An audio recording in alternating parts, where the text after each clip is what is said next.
Olá pessoal, tudo bem? Na aula de hoje nós vamos continuar trabalhando sobre as angiospermas. Porém, hoje nós vamos falar um pouquinho sobre a reprodução. Vamos lá? Para iniciarmos a nossa conversa, a gente precisa lembrar que existem dois tipos de reprodução. E para os vegetais não é diferente. A reprodução ela pode ser assexuada ou sexuada. Precisamos lembrar que a reprodução assexuada ela não vai ser uma reprodução que vai ser tão viável assim quando se quer biodiversidade. A reprodução assexuada ela é muito mais rápida, né? Ela age de maneira que a pessoa tem uma alta produção. Porém, essa reprodução ela não vai gerar descendentes geneticamente diferentes. Então, eles vão ser clones. Essa reprodução ela vai ser geralmente acontecer pelos botões germinativos, que são as estruturas que vão dar origem a um novo indivíduo. Na reprodução sexuada, né, o ciclo ele é chamado de haplodibiontico. Nesse ciclo, a célula mãe, né, no caso, ela vai sofrer meiose lá no tubo polínico. O esporo vai sofrer mitose e a célula mãe do esporo vai sofrer meiose. Bom, eu coloquei aqui alguns exemplos para vocês de reprodução assexuada. Dentro de cada um deles, a gente tem a propagação, né, de maneira a gerar clones. Primeiro é a estáquia. Na estáquia, corta-se um pedaço do tronco do vegetal e enterra-se no solo. Esse vegetal ele vai nascer, a partir daí vai desenvolver uma raiz e a partir do desenvolvimento dessa raiz eu tenho um clone do mesmo indivíduo. Outro exemplo é a mergulha. A mergulha ela é feita com um galho da planta, que seja um galho grande. Ele é colocado dentro do solo, entortado dentro do solo, na verdade. Esse galho, ele às vezes é ferido. E esse ferimento causado no galho faz com que a planta produza a raiz ali naquele local. A partir disso daí, né, corta-se a estrutura que estava ligando ao caule central e eu tenho a reprodução de um outro indivíduo. Um outro exemplo é a alporquia. A alporquia, o que vocês veem na imagem, na foto ali acima, em que a pessoa ela corta toda a estrutura que envolve o caule, que seria a casca, vamos dizer assim, do vegetal, e deixa ele com a estrutura mais exposta. Depois disso, amarra-se um plástico, esse plástico com um pouquinho de terra ou alguma matéria orgânica. Isso vai fazer com que desenvolva raiz nesse local, né? E ali, a partir dali, há a propagação de um novo indivíduo. Outro exemplo é enxertia, que é o que a gente vê aqui embaixo. Essa enxertia, ou um enxerto, é quando eu tenho, por exemplo, lá um caule, né, de um vegetal que pode ser jovem, eu corto esse caule e pego um vegetal que já está em propagação ou em reprodução, ou seja, ele já está produzindo fruto, eu faço uma incisão dos dois lados desse vegetal e vou inserir ele dentro do caule do outro vegetal que eu cortei. Dessa maneira, os caules vão se unir e vão fazer com que o indivíduo gere uma nova planta. Só que essa planta de cima, né, que está sendo gerada aqui, ela vai ter a característica genética da outra que eu recortei. Então, por exemplo, isso aqui é muito utilizado em caso de limão ou jabuticaba, outro tipo de plantas frutíferas, em que o homem quer lá um fruto mais rápido. Porque geralmente essas plantas elas demoram lá, às vezes, 5 anos para conseguir começar a formar fruto. Então, pega-se lá uma planta que já está em produção, coloca-se uma que não produz ainda e ela vai desenvolver o fruto a partir desse enxerto. Então, esses tipos de planta que são enxertadas, elas são muito mais procuradas. Já no gametófito feminino, né, nós temos uma flor de um esporófito, a flor do esporófito, o pistilo, que é a estrutura feminina, né, ele é 2N. Então, a flor é 2N, o pistilo é 2N. Dentro dessa estrutura, nós temos uma célula-mãe, que é chamada de célula-mãe do megaesporo. Por que megaesporo? Porque, tecnicamente, ele é maior do que o grão de pólen, né, nós já vimos isso. Essa célula-mãe, que era 2N, ela vai sofrer meiose e vai dar origem a 4 megaesporos. O que eu preciso saber? Esse megaesporo que vocês estão vendo aqui na ponta da seta é o megaesporo funcional. E mais 3. Esses 3 daqui de baixo, eles vão sumir. Né? Durante a fecundação, eles somem. Né? E, posteriormente, esse megaesporo ele vai de novo sofrer a meiose. Então, o que vai acontecer? Cada óvulo da angiosperma é um megaesporândio. Né? Ele vai produzir, por meiose, 4 células, que a gente consegue enxergar aqui, né? Essas 4 células, 4 células. Dentro dessas células, 3 vão se degenerar e 1 vai ocupar praticamente todo o espaço que tá aqui. Só que, posteriormente, ele vai sofrer novamente uma divisão. Quando ele sofre a divisão, o núcleo desse megaesporo, né, vai formar 8 núcleos haploides. Se a gente contar aqui na imagem, 1, 2, 3, 4, 5, 6, 7, 8, ok? 3 são chamados de antípodas, 3 são chamados de sinérgides e 2 núcleos polares. O que eu preciso lembrar? Na fecundação, tanto a sinérgide quanto a antípoda vai sumir, vai ficar somente a oosfera e esses 2 núcleos aqui. E o que vai acontecer, que vocês vão perceber depois, né? A semente, ela tem lá o que a gente chama de endosperma. O endosperma da semente, que é o que vai nutrir o embrião, ele vai ser 3N. Observe o seguinte, após a gente verificar lá a divisão que acontece da meiose, né, para formar tanto a estrutura do grão de pólen, quanto também a estrutura do óvulo, nós vamos acompanhar o ciclo reprodutivo. Acompanha comigo na setinha lá embaixo. Nós temos um esporófito aqui, que é o produtor de gametas, né, que no caso vai ser a flor aqui, ele é 2N.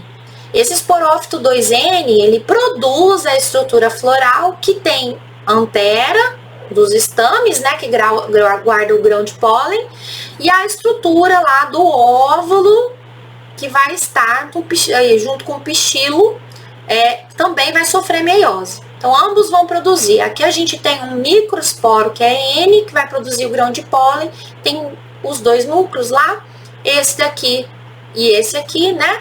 Ambos vão atuar, um no desenvolvimento do tubo polínico e o outro vai fazer a fecundação. E aqui embaixo nós temos lá os megaesporos, que são N, né? Esses megaesporos que foram formados anteriormente lá naquela divisão que eu acabei de explicar. Bom, quando o grão de pólen ele está descendo, ele vai formar o tubo polínico. Esse tubo polínico que nós enxergamos aqui. Esse tubo polínico, né, ele vai conduzir o grão de pólen até chegar na estrutura interna do ovário. Lá no interior do ovário, a gente tem um núcleo polar, a estrutura do saco embrionário, que vai ser N, né? Quando acontece essa fecundação, então nós temos um embrião e uma célula que é do endosperma, que é 3N. Essa célula do endosperma, ela vem da união, né, que nós temos lá dos 3 núcleos que são N, por isso 3N. E esses 3N, eles vêm de onde, né? Da união desses 2 núcleos que estão sobrando aqui com o grão de pólen. Então, aí o 3N, ele vem dessa união. Esses 2 núcleos que sobraram, porque na oosfera, o núcleo que vai unir ao grão de pólen, aqui, a gente enxerga aqui, ó, 2 núcleos sobrando e a oosfera. Esses 2 núcleos polares vão dar origem ao endosperma. E o embrião vai ser formado da união da oosfera com o grão de pólen. Então, o endosperma que eu posso observar lá, no feijão é aquela parte branca, no milho ela também é a parte branca, mas no coco, por exemplo, o coqueiro dá um endosperma líquido. Tá? E a gente vai imaginar o seguinte, quando a gente está consumindo coco, quanto mais verde ele for, mais endosperma ele tem, ou seja, mais água ele tem. Quanto mais envelhecido ele está, mais parte carnosa ele tem.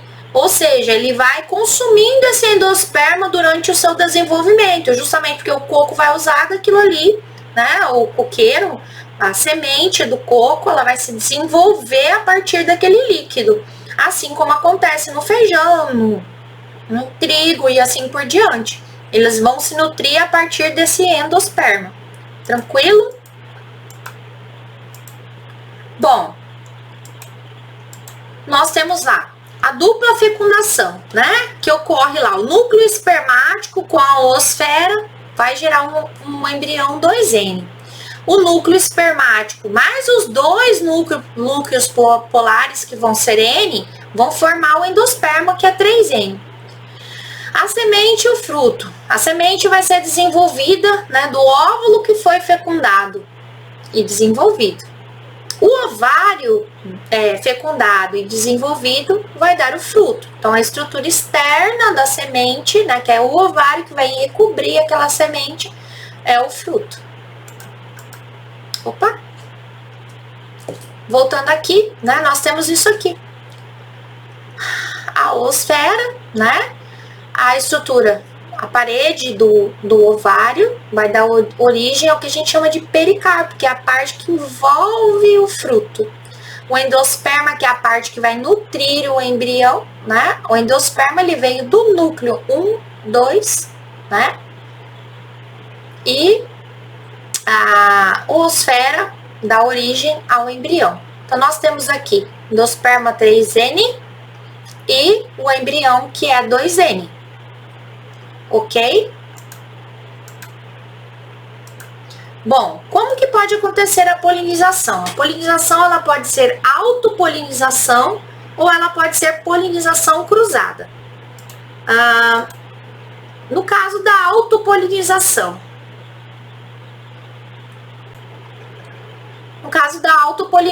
que a gente observa aqui, né? A planta, o grão de pólen da mesma planta vai fecundar a estrutura do óvulo. Mesma coisa aqui embaixo, né?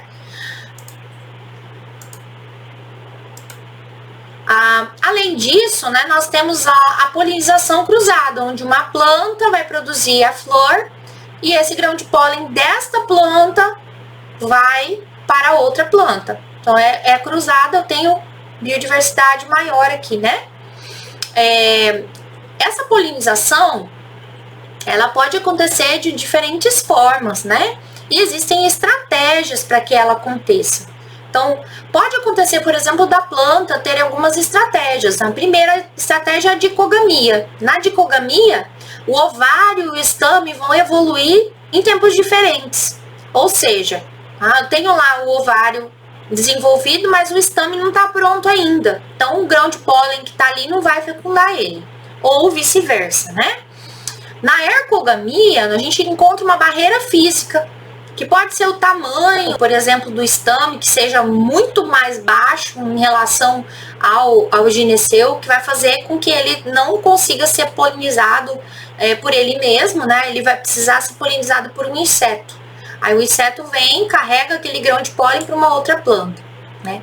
A heterostilia, né? Que nesse caso aqui, a posição do estame, ela é diferente, né, em relação à posição do gineceu, e que dificulta. E a autoincompatibilidade, quando não tem compatibilidade genética entre essas duas células. Bom, a semente, né? Se a gente observar a semente, tá aqui o nosso cotilédone, que é a estrutura que nós falamos lá do feijão, né? Existem as reservas, que a gente chama de endosperma, né? Que é o que vai nutrir esse embrião. Essa reserva, no caso do coco, ela vai ser líquida. Aqui a gente tem uma reserva sólida. O tegumento, que é o que vai envolver essa semente. A radícula, que se eu for colocar dentro do solo, ela vai dar origem a uma raiz. O epicótilo, que é uma espécie de, vamos dizer assim, folhinha que está dentro da estrutura da semente. Então, esse epicótilo, ele vai gerar o broto e a radícula vai gerar a raiz. Quanto às formas de dispersão, nós temos a nemocoria, que é a dispersão pelo vento, e a zoocoria, que é a dispersão pelos animais. Além dessas duas, existe a hidrocoria, que é a dispersão através da água, né? A gente observa lá, por exemplo, na semente do ipê, existe lá uma semente alada, então ela vai girar quando vem o vento. Isso facilita com que ela vá para um outro local. O dente de leão também é um exemplo de anemocoria, né? Principalmente esses dois, que é o que mais a gente conhece. Bom, a tarefa de vocês de hoje é a página 10, o exercício 3. Eu quero que vocês façam também as atividades propostas de 11 a 13, né? E a tarefa online do Portal SAS, que é extremamente importante vocês fazerem, capítulo 5, Biologia 2. Beijão, até a próxima aula. Fique com Deus. Tchau, tchau.